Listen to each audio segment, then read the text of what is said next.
Hi, I'm Dan Smith, and I'm going to teach you how to play Free Fallin'. It's a great Tom Petty song, and it is possibly the best song to start your guitar playing with because it sounds just like the song with just one guitar, and it's got basically two chords in it. So it's a super easy song that gives you some immediate gratification. So I'm going to play it through once, and not the whole song, but just to kind of give you a sense of how it goes. And you can start out in a very accessible way, but then there's a lot you can build on with this song. So we're going to get into it, a little bit at a time here. But it starts out just like this.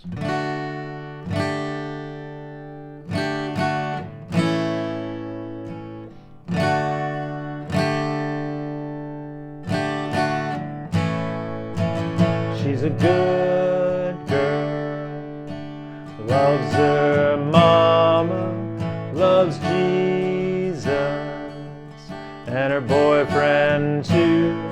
And she's a good girl, crazy about Elvis, loves horses and her boyfriend too.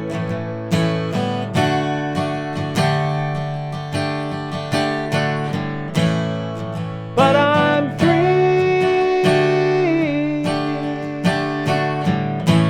I'm free falling.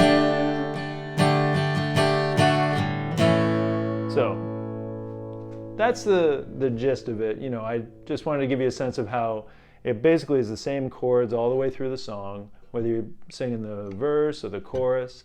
And you can start out with just one strum per chord. And eventually you can build that strum, which we're going to talk about because it's a great song for developing your strumming. But let's start from the very beginning. So the first chord in this song is a D, and you're going to start by putting your index finger on the third string of the second fret. Your middle finger is going to go on the first string, also on the second fret, and then your ring finger is going to go on the second string on the third fret. Now, some people like to think of this as a triangle-shaped chord. If that helps you, feel free to think of it that way. Some people like to think of D for the Greek letter delta, because that's a triangle shape. That helps you remember D. But for D, you're just going to play the bottom four strings like that. So you leave out the top two strings, the sixth and fifth strings. You don't play those. You're just going to do a single strum. Then you're going to take your pinky, and you're going to put it on the first string right next to your ring finger, which is also on the third fret. So that sounds like that, right? Now that's called a D suspended. It's a variation of a D chord.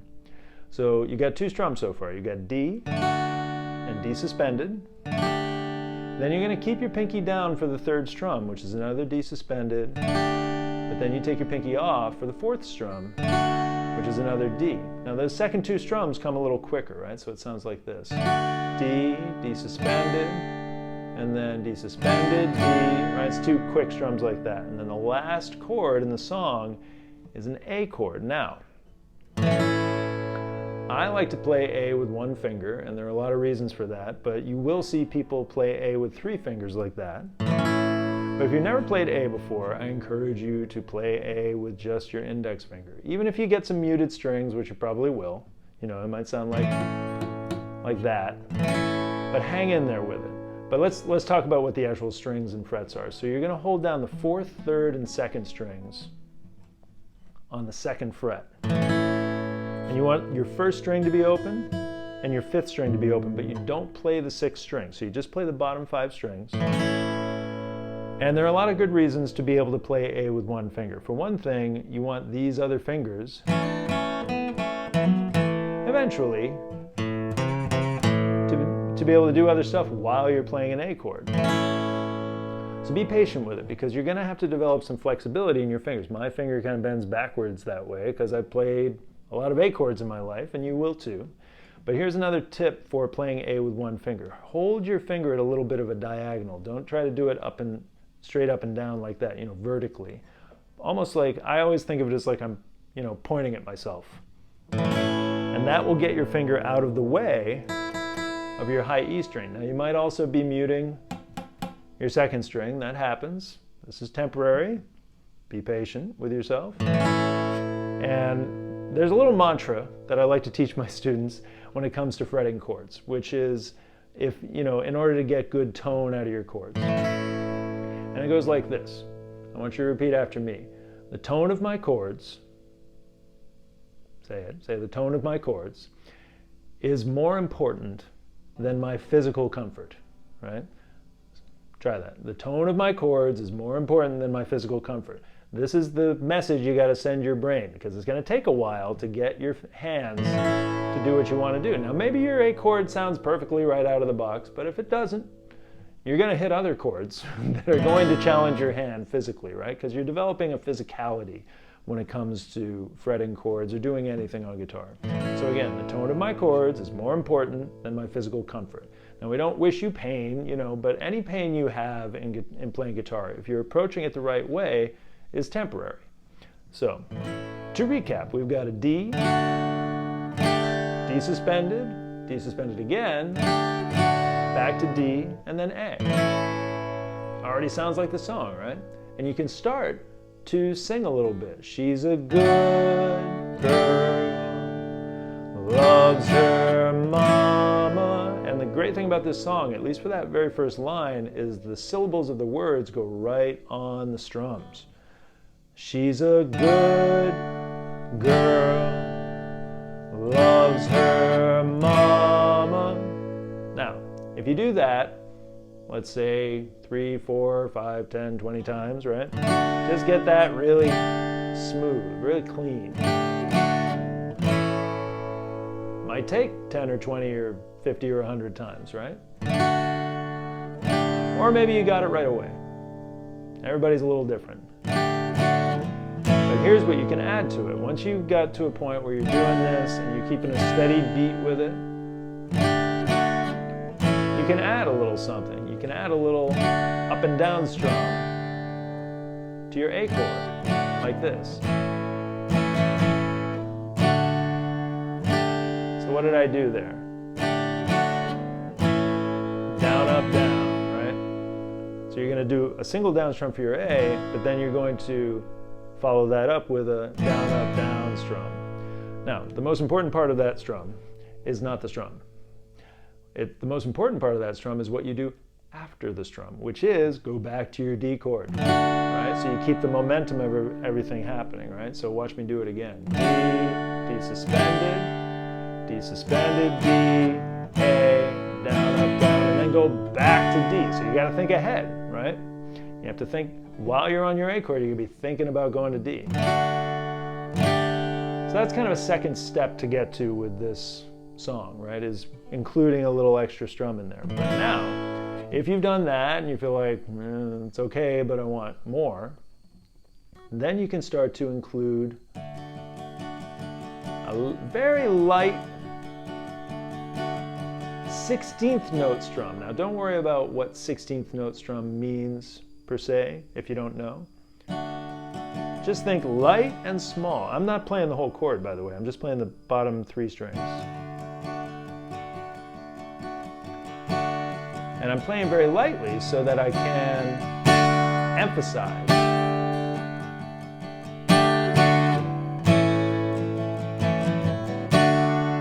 The strums that I want to emphasize. If you're playing heavy to begin with, there's no room for emphasis, you know, and that happens for everybody. Everybody tends to play a little too heavy, especially in the beginning. One of the things I say to my students is that I say if I talked the way you played, I would yell everything I say. So learn to play lightly, because it'll give you then, you know, range, bandwidth, if you will, for accenting things. And this is a perfect example of it.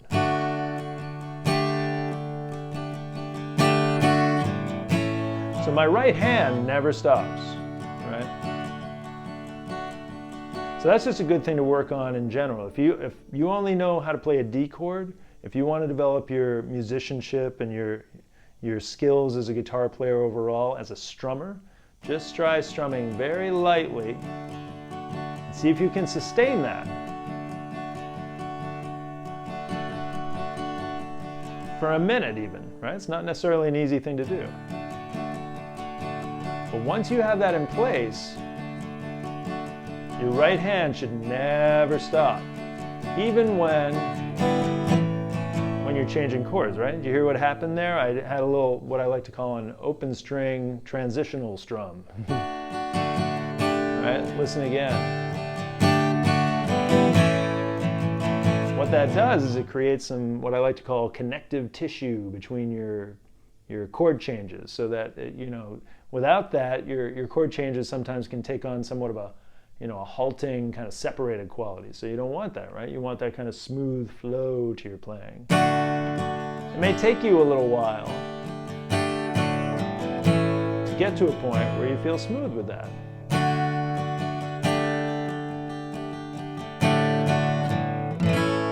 Okay, so now, I know what you're thinking. You're thinking, Dan, something about this song still doesn't quite sound right. It doesn't sound like the way Tom Petty did it. So that's because I just showed it to you without the aid of this. Now, for those of you who don't know, this is called a capo, and it's like a clamp for the strings. And when Tom Petty played this song, he did it with a capo, and he placed it on his 3rd fret. Now that changes the key of the song. Now I'm going to do the same fingerings, but the actual chords, technically speaking, are going to be a little different. Now, I'm going to take my D chord shape and play it up here. My index finger is going to start on the 5th fret of the 3rd string. My middle finger is going to be on the 1st string of the 5th fret, and my ring finger is going to be on the 2nd string of the 6th fret. I still play the bottom 4 strings, but now this is no longer a D, this is now an F. Don't worry if you don't understand why it's an F, just take my word for it, it's an F. And we'll talk about that more in future videos, about as you know, you get to know the neck. In any case, now it sounds a little more like the Tom Petty version. It's a long day living in Reseda, and there's a freeway running through the yard. Now, I'm going to show you one other way to do it, which is you take your capo and you move it down here. You move it to the 1st fret. Now, this is going to be the same chords. I'm going to play it with an E shape.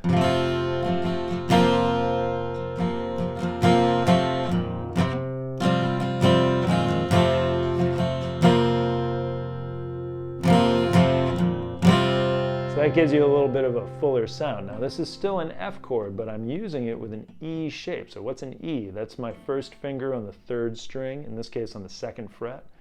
My middle finger goes on the 5th string of the 3rd fret, and my ring finger goes on the 4th string, also on the 3rd fret. And technically speaking, that's an F chord, but I'm using what I call an E shape. Then I take my pinky and I put it on the 3rd string.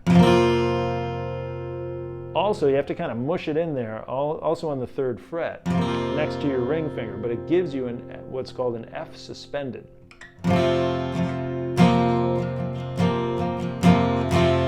Then you're going to go to this chord. That is a C suspended, 4th, I believe. Oops, I dropped my pick.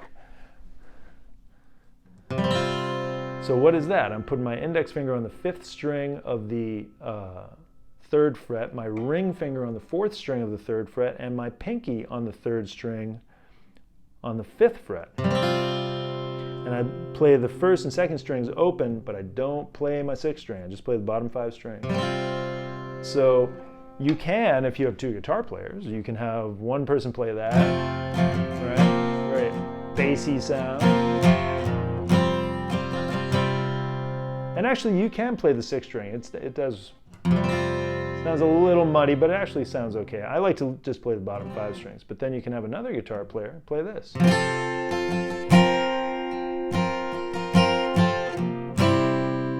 Many options. So that is the full tour of Free Fallin', as well as some hopefully helpful tips about strumming in general that you can apply to many songs.